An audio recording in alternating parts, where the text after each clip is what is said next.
T gang ವಿರುದ್ಧ ದೋಷಾರೋಪಕ್ಕೆ count down ಶುರುವಾಗಿದೆ. Charge sheet ಅಲ್ಲಿ ದಾಸನಿಗೆ ಪ್ರಮೋಷನ್ ಸಿಗತ್ತಾ, ಸ್ಥಾನ ಬೇರೆ ಆಗತ್ತಾ? ಜೈಲ್ ಸೆಲ್ನಲ್ಲಿ ಅನುಕ್ಷಣವೂ ಕೂಡ ಕಾಟೇರ್ನಿಗೆ ಟೆನ್ಷನ್.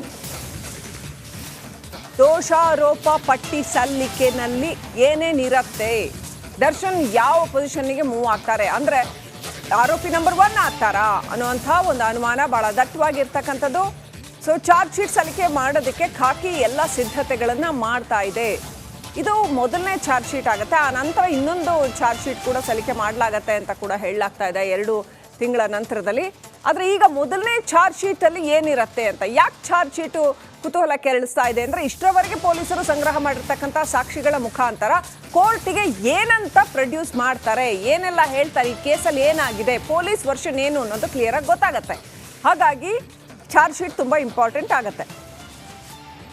ಸೊ ಕೌಂಟ್ ಡೌನ್ ಅಂದರೆ ಯಾವಾಗ ಸಲ್ಲಿಸ್ತಾರೆ ಅನ್ನೋವಂಥದ್ದು. ಅನುಕ್ಷಣ ಕೂಡ ದರ್ಶನ್ಗೆ ಟೆನ್ಷನ್ ಆಗ್ತಾ ಇದೆಯಂತೆ, ಚಾರ್ಜ್ ಶೀಟ್ ಹೇಗಿರುತ್ತೋ ಅಂತ. ತುಂಬ ಸ್ಟ್ರಾಂಗ್ ಆದ ಚಾರ್ಜ್ ಶೀಟ್ ಇದ್ದರೆ ದರ್ಶನ್ಗೆ ಖಂಡಿತವಾಗ್ಲೂ ಸಂಕಷ್ಟ ತಪ್ಪಿದ್ದಲ್ಲ ಅಂತಾನೆ ಹೇಳಬೇಕು.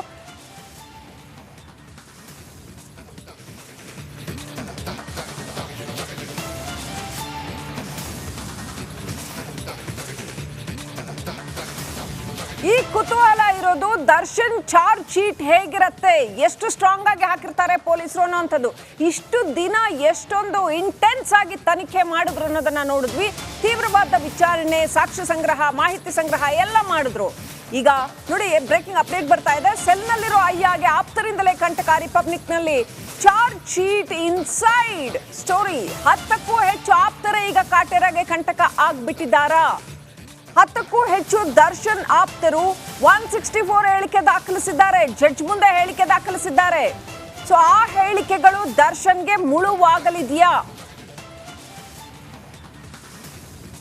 ಅಪ್ಡೇಟ್ ಪಡ್ಕೊಂಡು ಪ್ರತಿನಿಧಿ ನಾಗರಾಜ್ ಕನೆಕ್ಟ್ ಆಗಿದ್ದಾರೆ. ನಾಗರಾಜ್, ಇಡೀ ದರ್ಶನ್ ಪ್ರಕರಣದಲ್ಲಿ ಈಗ 75-76 ದಿನಗಳ ನಂತರ ಇವತ್ತು ಬಹಳ ಬಹಳ ಕುತೂಹಲಕಾರಿ ದಿನ. ಚಾರ್ಜ್ ಶೀಟ್ ನಲ್ಲಿ ಏನೇನು ಇರುತ್ತೆ ಅನ್ನೋವಂಥದ್ದು. A1 ಆಗ್ತಾರ ದರ್ಶನ್ ಅನ್ನುವಂಥ ನಿರೀಕ್ಷೆಗಳಿದೆ. ಆಮೇಲೆ ಬೇರೆ ಬೇರೆಯವರು ಅವರ ಈ ಚಾರ್ಜ್ ಶೀಟಲ್ಲಿ ಅವರ ಪೊಸಿಷನ್ ಏನಾಗುತ್ತೆ, ಬೇರೆ ಬೇರೆ ಕಡೆ ಆಗ್ತಾರ, ಆರೋಪಿ ಸ್ಥಾನ ಬೇರೆ ಬೇರೆ ಆಗತ್ತಾ ಅನ್ನುವಂಥದ್ದು. ಎಷ್ಟು ಸ್ಟ್ರಾಂಗ್ ಆಗಿರುತ್ತೆ ಚಾರ್ಜ್ ಶೀಟ್ ಅಂತ ಹೇಗಿರ್ಬೋದು ನಾಗರಾಜ್?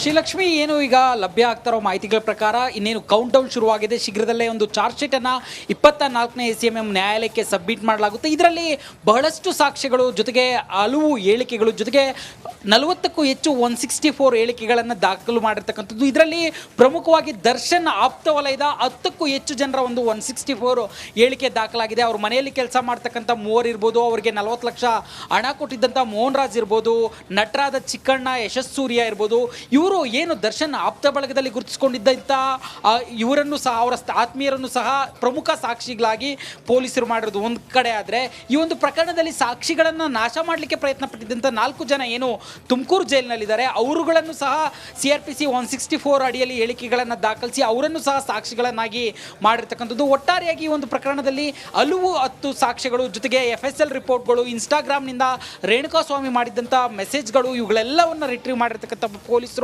ಬಹಳ ಕಟ್ಟುನಿಟ್ಟಾಗಿ ಚಾರ್ಜ್ ಶೀಟನ್ನು ರೆಡಿ ಮಾಡಿ ಸಲ್ಲಿಕೆ ಮಾಡ್ತಾ ಇರ್ತಕ್ಕಂಥದ್ದು. ಇದು ಆರೋಪಿಗಳ ಜಾಮೀನಿಗೆ ಸಾಕಷ್ಟು ತಡೆಯೊಡ್ಡುವ ಸಾಧ್ಯತೆಯೂ ಇರತಕ್ಕಂಥದ್ದು. ಶ್ರೀಲಕ್ಷ್ಮಿ, ರೈಟ್ ನಾಗರಾಜ್, ದಯವಿಟ್ಟು ಹಾಗೆ ಸಂಪರ್ಕದಲ್ಲಿರಿ. ನನ್ನ ಸಹೋದ್ಯೋಗಿ ರಂಜಿತ್ ಶಿರಿಯಾರ್ ದರ್ಶನ್ ನಿವಾಸದಿಂದ ನೇರ ಸಂಪರ್ಕದಲ್ಲಿದ್ದಾರೆ. ರಂಜಿತ್, ಚಾರ್ಜ್ ಶೀಟ್ ನಲ್ಲಿ ಏನೆಲ್ಲ ಇರಬಹುದು ಅನ್ನುವಂಥದ್ದು ಒಂದು.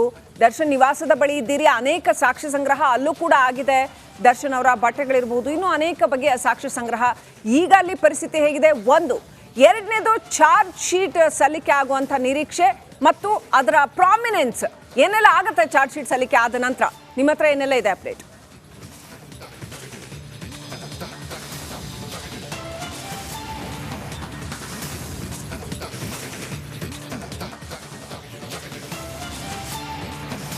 ಖಂಡಿತವಾಗ್ಲೂ ಕೂಡ ಶ್ರೀಲಕ್ಷ್ಮಿ, ನೋಡಿ, ದರ್ಶನ್ನ ರೇಣುಕಾಸ್ವಾಮಿಯನ್ನ ಕೊಲೆ ಮಾಡಿರುವಂತ ಪ್ರಕರಣ ಇದೆಯಲ್ಲ, ಇದೀಗ ಇದರ ತನಿಖೆ ಅಂತಿಮ ಘಟ್ಟಕ್ಕೆ ತಲುಪಿರುವ ಹಾಗೆ ಕಾಣಿಸ್ತಾ ಇದೆ. ಚಾರ್ಜ್ ಶೀಟ್ ಸಲ್ಲಿಸೋದಕ್ಕೆ ಪೊಲೀಸ್ ಅಧಿಕಾರಿಗಳು ಸುಮಾರು 90 ದಿನಗಳ ಸಮಯಾವಕಾಶದಲ್ಲಿ ಹಲವಾರು ಸಾಕ್ಷಿಗಳನ್ನ ಕಲೆಕ್ಟ್ ಮಾಡಿದ್ದಾರೆ.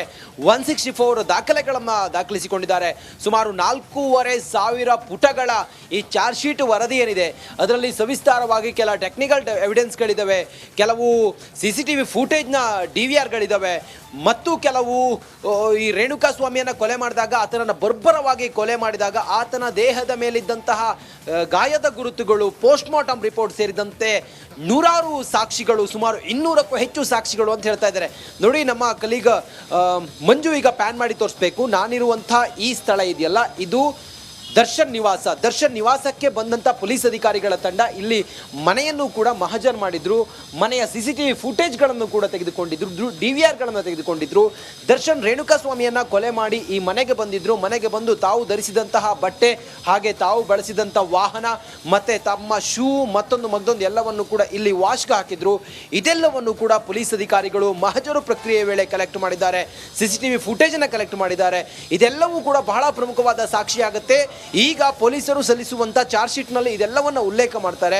ಅದಕ್ಕೂ ಕೂಡ ಮೀರಿ ಈ ಪ್ರಕರಣದಲ್ಲಿ ಸುಮಾರು 17 ಜನ ಆರೋಪಿಗಳಿದಾರಲ್ಲ, A1 ಪವಿತ್ರ ಗೌಡ ಇದ್ದಾರೆ, A2 ದರ್ಶನ್ ಇದ್ದಾರೆ. ಆದ್ರೆ ಈ 2 ಸ್ಥಾನ ಏರ್ಪೇರ್ ಆಗುವಂತ ಸಾಧ್ಯತೆಯೂ ಕೂಡ ಕಂಡು ಬರ್ತಾ ಇದೆ. ಪ್ರಮುಖವಾದಂತ ಎಲ್ಲಾ ಸಾಕ್ಷಿಗಳು ದರ್ಶನ್ನೇ ಕೊಲೆ ಮಾಡಿದ್ದಾರೆ ಅಥವಾ ದರ್ಶನ್ ಸುಪಾರಿ ಕೊಟ್ಟಿದ್ದಾರೆ, ಮತ್ತೆ ಕೊಲೆ ಆದ ನಂತರ ಹಣವನ್ನು ಕೊಟ್ಟು ಈ ಕೊಲೆ ತಮ್ಮ ಮೇಲೆ ಬರ್ದಿರೋ ಹಾಗೆ ಅವರು ಪ್ರಯತ್ನ ಪಟ್ಟರು ಅನ್ನೋದೆಲ್ಲವೂ ಕೂಡ ಏನೇನಿತ್ತು. ಇದೆಲ್ಲದಕ್ಕೂ ಕೂಡ ಸಾಕ್ಷಿಗಳು ಪೂರಕವಾಗಿರೋದ್ರಿಂದ ಈಗ ಪೊಲೀಸರು ಅಂತಿಮ ಹಂತದ ತನಿಖೆ, ಅಂತಿಮ ಹಂತದ ಕಸರತ್ತಿನಲ್ಲಿ ಚಾರ್ಜ್ ಶೀಟ್ ಸಲ್ಲಿಸ್ತಾರೆ. ಜೂನ್ 9ನೇ ತಾರೀಕು ಪ್ರಕರಣ ದಾಖಲಾಗಿತ್ತು. ಜೂನ್ 11ನೇ ತಾರೀಕು ದರ್ಶನನ್ನ ಮೈಸೂರಿನಲ್ಲಿ ಬಂಧನ ಮಾಡಿದಂತ ಪೊಲೀಸರು ಈಗ ಚಾರ್ಜ್ ಶೀಟ್ ಸಲ್ಲಿಸುವ ಅಂತಿಮ ಘಟ್ಟದಲ್ಲಿದ್ದಾರೆ. ಬಹುತೇಕ ಇವತ್ತೇ ಚಾರ್ಜ್ ಶೀಟ್ ಸಲ್ಲಿಸಲಾಗುತ್ತೆ ಅನ್ನೋ ಮಾಹಿತಿ ಸಿಗ್ತಾ ಇದೆ. ಥ್ಯಾಂಕ್ ಯು ರಂಜಿತ್, ಹಾಗೆ ಥ್ಯಾಂಕ್ ಯು ನಾಗರಾಜ್ ಡೀಟೇಲ್ಸ್ಗಾಗಿ. ಪರಪ್ಪನ ಅಗ್ರಹಾರದಲ್ಲಿ ರೌಡಿಗಳಿಗೆ ರಾಜಾತಿಥ್ಯ ಕೊಡ್ತಾ ಇದ್ದಂತಹ, ಪಾರ್ಟಿ ಮಾಡಿದಂತಹ ದರ್ಶನ್ಗೆ ಬಳ್ಳಾರಿ ಭಾಗ್ಯ ಸಿಕ್ತು. ಆದ್ರೆ ಫೋಟೋ ತೆಗೆದವರಿಗೆ ಶಿಕ್ಷೆ ಯಾಕಿಲ್ಲ? ಟೀ ಪಾರ್ಟಿ ಫೋಟೋ ತೆಗೆದಿದ್ದು ನಾಗನ ಶಿಷ್ಯ ಅಂತ ಹೇಳಲಾಗ್ತಾ ಇದೆ. ವಿಲ್ಸನ್ ಗಾರ್ಡನ್ ನಾಗನ ಮೇಲೆ ಕ್ರಮ ಯಾಕಿಲ್ಲ? ಆತ ಏನ್ ಮಾಡ್ತಾ ಇದ್ದಾನ? ಆತ ಎಂದಿನಂತೆ ನಂದೇ ಜೈಲು ಅನ್ಕೊಂಡು ಮೆರಿತಾ ಇದ್ದಾನ ಅನ್ನೋ ಪ್ರಶ್ನೆ.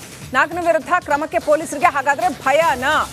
ವಿಲ್ಸನ್ ಗಾರ್ಡನ್ ನಾಗನಂತ ರೌಡಿಗಳು ಇಡೀ ಜೈಲನ್ನ ಕಂಟ್ರೋಲ್ ಮಾಡ್ತಾ ಇದ್ದಾರಾ ಅನ್ನೋ ಪ್ರಶ್ನೆ. ಯಾರು ಅವ್ರಿಗೆ ಅಷ್ಟು ಸಪೋರ್ಟ್ ಮಾಡ್ತಾ ಇದ್ದಾರೆ? ಹೆಂಗ್ ಅವ್ರಿಗೆ ಅಷ್ಟು ಕಂಟ್ರೋಲ್ ಬರುತ್ತೆ ಜೈಲ್ ಮೇಲೆ? ಹಾಗಾದ್ರೆ ಅಧಿಕಾರಿಗಳು ಹೆದರ್ತಾರ? ಅವ್ರಿಗೆ ಯಾಕೆ ಹೆದರ್ತಾರೆ? ಯಾರು ಸಪೋರ್ಟ್ ಇದೆ ಅಂತ ಅಧಿಕಾರಿಗಳು ಹೆದರ್ತಾರೆ? ಅಪ್ಡೇಟ್ ಪಡ್ಕೊಳ್ಳೋಣ. ನಮ್ಮ ಅನಿಕಲ್ ಪ್ರತಿನಿಧಿ ನವೀನ್ ಕನೆಕ್ಟ್ ಆಗಿದ್ದಾರೆ.